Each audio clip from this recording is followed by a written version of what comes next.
Wesh, comment ça va l'équipe? Comment ça va?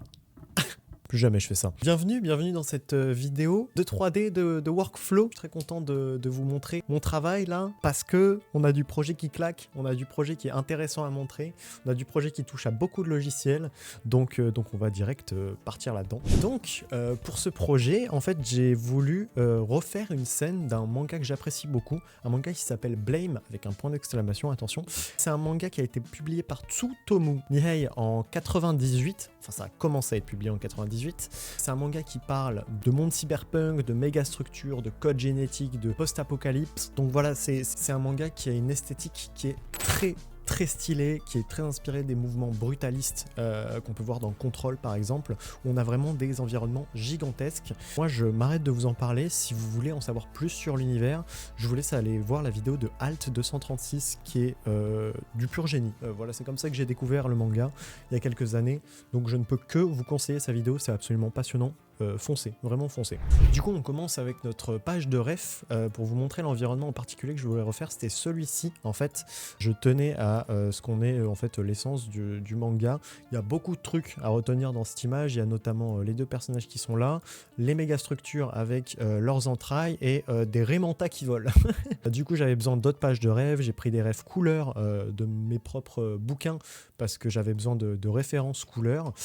J'ai également pris d'autres pages pour un petit peu voir le reste de la scène parce qu'en fait on voit pas tout, hein. Il y a plein de choses où on se dit pas directement qu'on a besoin de voir ce que c'est, mais qui nous aident quand même. Donc voilà. Qu'est-ce que j'ai fait en premier? En fait, j'ai fait ce qu'on appelle un blocking. Alors, qu'est-ce que c'est un blocking? C'est une version très simplifiée, très basique de votre environnement ou de votre scène 3D que vous allez faire en fait pour avoir une idée de quoi va ressembler la scène, notamment pour faire des tests de lighting, de grandeur, etc. etc.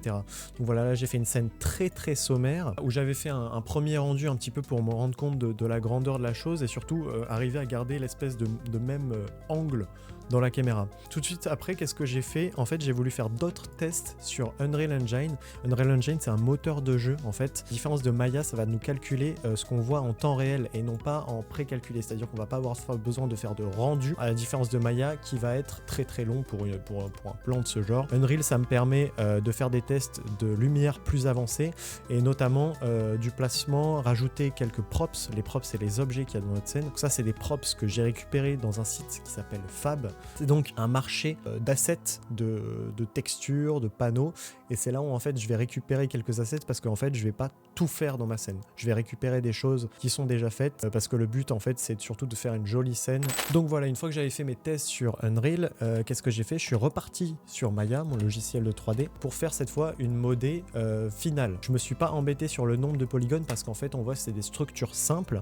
Alors j'ai quand même dû faire attention parce qu'en fait les structures c'est pas des murs plats, hein, et elles ont leur petite capacité. Il fallait bien faire attention au niveau de la taille des objets, que ça rende un truc similaire. Alors je n'ai pas fait au centimètre près, mais j'estime avoir fait une taille qui me convenait. Et donc voilà, j'ai fait ma modélisation. Après ma modélisation, donc j'ai fait mon unwrapping, c'est-à-dire j'ai déplié mon objet pour lui appliquer une texture.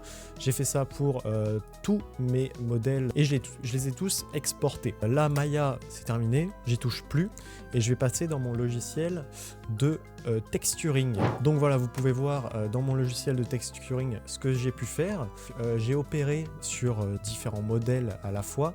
D'abord, je me suis occupé du mur, puis du plafond, puis du pont. Pour donner ce rendu, ce qui était cool, c'est que en fait, j'ai quasiment tout récupéré, soit directement de Substance, donc de la galerie, de la librairie du logiciel, soit que j'ai pu récupérer sur internet pour les modifier et avoir ce que je veux. Par exemple, ça rendrait dans les détails, mais pour le mur gauche, et par exemple, je lui ai dit en couleur de base, je veux que ce soit grisé. Voilà, je veux que tu me rajoutes les détails pour faire les craquelures du béton. J'ai rajouté des petits samples de couleurs un petit peu bleutées pour donner son gigantisme à la texture.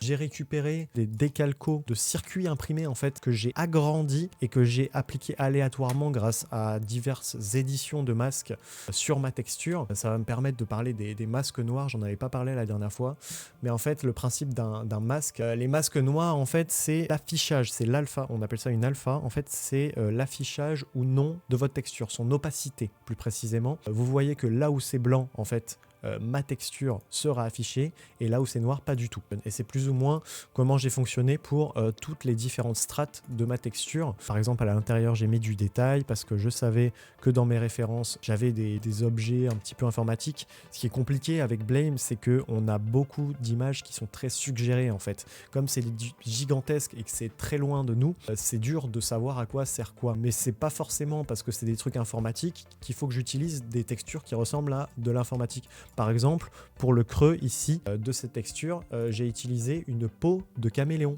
En fait, une peau de caméléon que j'ai dégrisée. Si par exemple je lui rends sa couleur, vous allez pouvoir voir. On va peut-être pas pouvoir voir le caméléon. Oui, c'est ça, des fois travailler dans le monde de la 3D quand on n'a pas un PC à 40 000 balles, vous pouvez attendre de longues minutes en étant persuadé que le programme va fonctionner. C'est-à-dire que... voilà. Ah, ça y est, la crash, j'ai rien dit. Du coup, une fois que j'ai terminé ça, j'ai exporté mes textures et j'ai bien fait attention de les exporter en très haute résolution.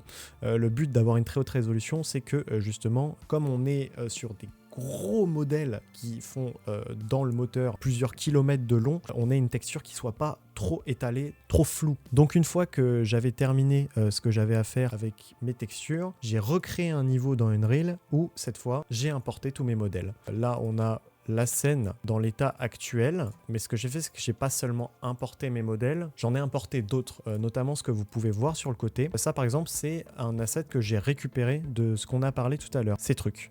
Le truc, c'est que par exemple, dans mon cas, seulement un panneau découpé qui se coupait à cet endroit-là, et j'allais pas le dupliquer 500 fois pour qu'il fonctionne. Du coup, ce que j'ai fait, c'est que j'ai trouvé un outil dans Unreal qui est dans Modeling et qui s'appelle Pattern. En fait, avec Pattern, ça va me permettre, je vais cliquer, je vais vous montrer.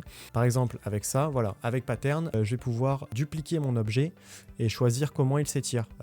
Donc voilà, c'est assez pratique, surtout que ça fait ce qu'on appelle des instances. C'est très important les instances dans les modèles 3D parce que au lieu de dupliquer complètement notre modèle et d'en faire un nouveau, on va juste prendre une copie visuelle de notre modèle sans récupérer ces informations de modélisation. Donc en soi, notre logiciel, il va calculer qu'un seul modèle pour en calculer autant qu'on veut, surtout pour optimiser le stockage et les temps de rendu. Donc voilà, pour les dernières choses que j'ai fait des premiers tests un petit peu avec des props que j'ai placés pour donner un petit peu de crédibilité à la scène. J'ai placé quelques lights, mais c'est clairement pas la version définitive.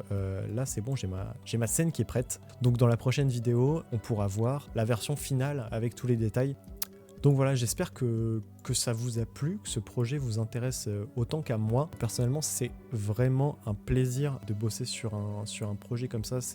Les méga structures, c'est vraiment quelque chose qui me fascine. Donc en créer une, c'est assez plaisant. Si vous voulez me voir travailler sur ce projet, en fait, je le fais sur Twitch.